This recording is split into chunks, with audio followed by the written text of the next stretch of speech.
le dossier, le vrai dossier, n'est pas porté à notre disposition, que je quitterai la commission ad hoc, que je ne siégerai pas parce que je ne veux pas m'associer à une parodie de commission ad hoc. Ce n'est pas ce qu'on appelle une commission ad hoc. C'est vrai, certains de mes collègues m'ont dit, oui, on n'est pas la justice, oui, on ne doit pas qualifier les faits.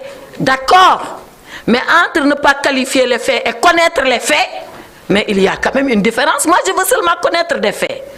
C'est vrai qu'il appartient au parquet de les viser. Il appartient à un juge de les qualifier. Mais moi, il me revient le devoir de connaître ces faits-là.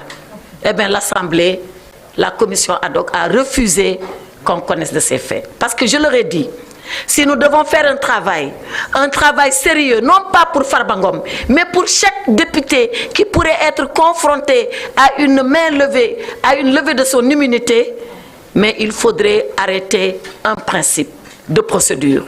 Le principe de procédure, c'est que la justice, qui est un pouvoir indépendant, mais qui n'est pas au-dessus de l'Assemblée nationale, qui est également un pouvoir qui est le pouvoir législatif, qui est un pouvoir fort, qui est un pouvoir indépendant, par respect pour ce pouvoir, par respect pour la séparation des pouvoirs, par respect pour l'autonomie du pouvoir législatif, le judiciaire devrait pouvoir dire aux députés, pour lever l'immunité de votre collègue, voilà au minimum les faits que je voudrais porter à votre connaissance. Mais pas 4 lettres de transmission pour faire un dossier ad hoc. Voilà pourquoi je n'ai pas voulu m'associer à cette commission ad hoc. Et voilà pourquoi, dans le fond, je n'ai pas défendu Farba Ngom parce que je n'ai pas les éléments me permettant de défendre Farba Ngom. Sur ces entrefaits, ils ont décidé qu'ils poursuivraient la procédure avec les 4 lettres de transmission, sans rien d'autre. J'ai quitté la salle et je les ai laissés libres à eux d'apprécier. Mais ce que je voulais dire, c'est que la levée de l'immunité parlementaire d'un député est un acte absolument grave. Absolument grave. C'est l'acte par lequel l'Assemblée nationale livre un de ses membres à la justice pour que la justice puisse enquêter. D'ailleurs, sans préjudicier de rien. Mais avant de procéder à cette livraison, l'Assemblée nationale doit au minimum avoir un minimum de contrôle et de retenue. Eh bien, c'est ça qu'on n'a pas eu aujourd'hui. Et nous considérons que cette Assemblée nationale est toujours à la remorque du gouvernement. Chaque fois que le gouvernement a demandé quelque chose, on s'est précipité sans analyse de répondre aux désirata du gouvernement. Rappelez-vous, on nous a dit qu'il faut supprimer le Haut Conseil des collectivités territoriales. On l'a fait dans l'urgence. On nous a dit qu'il faut supprimer le Conseil économique, social et environnemental. On l'a fait dans l'urgence. On nous a dit qu'il faut radier Barthélémy Diaz. On l'a fait dans l'urgence. On nous a dit qu'il faut radier le député Thierno Alissi. On l'a fait dans l'urgence. On nous a dit oui, il faut voter la loi de finances dans l'urgence en violant la loi sans débat. On l'a fait en violant la loi sans débat. Et aujourd'hui, on nous dit lever l'immunité parlementaire. Alors, c'est quoi être député au Sénégal? C'est quoi l'Assemblée nationale au Sénégal? C'est un bâtiment avec un drapeau qui flotte au-dessus et des députés qui répondent au gouvernement. Ce n'est pas l'idée, ni la conception, ni la définition qu'on se fait d'une vraie Assemblée nationale autonome, souveraine, dans le respect de la séparation des pouvoirs. Voilà toutes les raisons qui me font penser que cette législature, si elle n'est pas mal partie, elle n'est pas bien partie non plus, et nous le déplorons. Voilà ce que je voulais dire à titre liminaire. Je vais laisser maintenant au président Djimo Souaré, qui nous représente dans la commission, vous dire ce que la commission a décidé. Merci. Merci Madame la Présidente, honorable députée. Mesdames, Messieurs, je vous salue. Voilà, comme l'a dit Madame la Présidente Aïssata Tall Sall, la commission ad hoc a été ratifiée par la plénière le vendredi 17 et depuis nous avions tenu 2 réunions. La première le vendredi 17 à 13 h pour former le bureau de la commission ad hoc et établir notre calendrier de travail.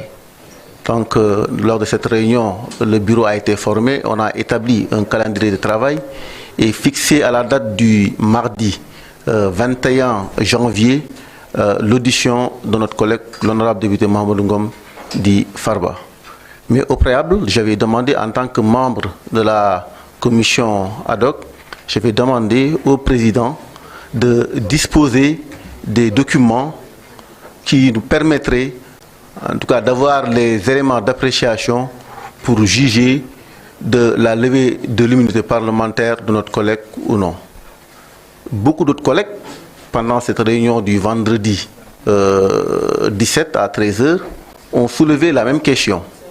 Dans un premier temps, le président de la commission avait soutenu que le rapport de la CENTIF était à la disposition du secrétariat général de l'Assemblée nationale, mais que c'est un document estampillé confidentiel qu'on ne pouvait pas nous livrer ce document.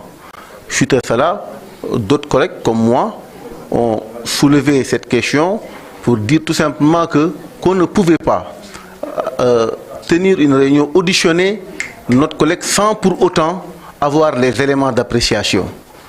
Donc, par la suite, le président nous a dit qu'il allait se rapprocher des services du secrétariat général pour voir les documents qu'il pourrait mettre à notre disposition.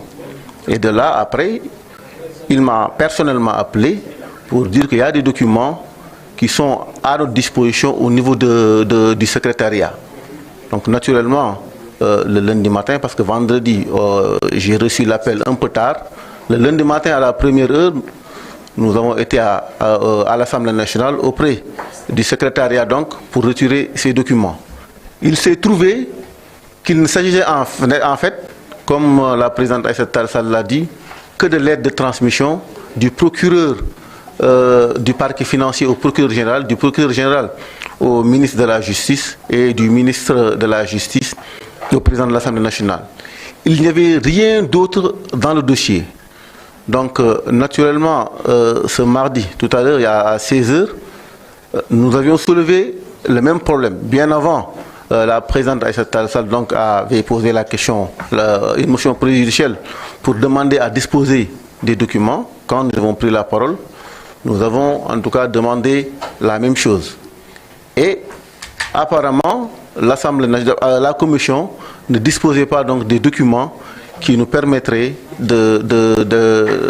d'apprécier en tout cas les faits en ce qui concerne l'honorable député Farba Ngom. Nous avions pris la parole donc pour dire que ce qui est en train de se passer est extrêmement grave, parce que c'est la dignité de l'Assemblée nationale qui est en jeu. Il ne s'agit pas tout simplement d'une question de procédure, mais l'immunité parlementaire est un droit constitutionnel et l'immunité parlementaire permet tout simplement aux députés d'avoir la liberté d'exercer son mandat sans pression aucune de l'exécutif. Dans ce cas de figure, donc, il apparaît clairement qu'il y a une instrumentalisation politique derrière cette affaire. L'honorable député Farba Ngom ne peut pas se défendre parce que ne disposant pas des faits, des éléments, des faits qu'on lui reproche. Nous aussi, en tant que commission ad hoc, je le dis, nous n'avons pas à notre disposition, en tout cas, des éléments qui nous permettraient de donner notre avis par rapport à l'opportunité de lever ou pas l'immunité parlementaire de l'honorable député Farba Ngom. Mais le fait majoritaire étant que, comme la coalition, le groupe parlementaire PASTEF dispose de la majorité à l'Assemblée nationale, donc ils ont décidé